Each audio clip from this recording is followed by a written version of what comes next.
Benvenuti tifosi del Napoli. Lascia un like sul video e iscriviti al canale per rimanere sempre aggiornato sulle ultime notizie dal Napoli. Andiamo al video. Juan Jesus non sa ancora quale sarà il suo futuro, ma non possiamo escludere che sia in Brasile. Il Flamengo, oltre alle squadre della Super League turca, come ho appreso da areanapoli.it, sta infatti pensando al difensore in scadenza con il Napoli. Il suo contratto scade a giugno, NDR, per il mercato di gennaio. Il club di Rio, che ha già valutato in passato il profilo dell'ex romanista, lo avrebbe inserito tra le possibili alternative a Leo Ortiz e Fabricio Bruno. Se uno dei due dovesse partire presto, i rossoneri potrebbero provare a prendere il giocatore del Napoli. Ma ad oggi il Flamengo, che non avrebbe eccessivi problemi a dare a Jesus uno stipendio importante, in Italia prende 1 milione di parte fissa netta, più 200.000 euro di bonus, non vorrebbe pagare il prezzo di un difensore vicino al periodo di rilascio.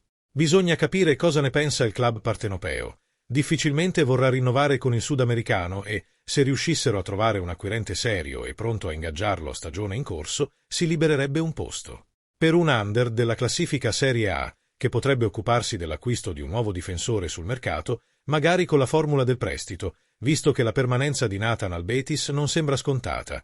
L'ex giocatore del Bragantino potrebbe tornare al base in estate. Il Napoli, a poco più di un mese dall'apertura ufficiale del mercato invernale, comincia a muovere il mercato. Dopo il mercato esplosivo della scorsa estate, il club italiano sembra voler portare avanti il suo progetto con obiettivi ben definiti.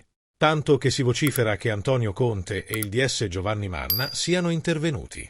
A questo proposito, il portale calciomercato.com riporta che il Napoli guarda al futuro e vuole rifarsi il look.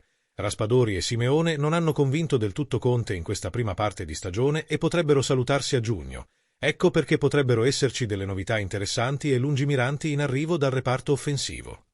Angelo Ambonni è il profilo indicato da Conte. Il tecnico salentino si è rallegrato per la prestazione dell'attaccante francese del Parma nella recente gara contro Maradona.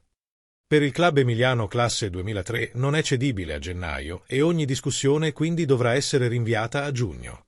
La valutazione attualmente si aggira intorno ai 20 milioni di euro, ma è destinata ad aumentare. Bello, ma non solo. Secondo calciomercato.com, la settimana scorsa il DS italiano Giovanni Manna ha parlato direttamente con Mario Giuffredi per avere informazioni su Francesco Pio Esposito, protagonista di un inizio di stagione da 7 gol e un assist in 12 partite con lo Spezia.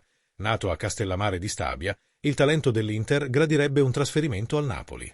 E la Manna se ne va. Qual è la tua opinione, tifosi del Napoli? Questi giocatori sono un buon lavoro nel cast. Lascia il tuo commento sul video e iscriviti al canale Forza Napoli.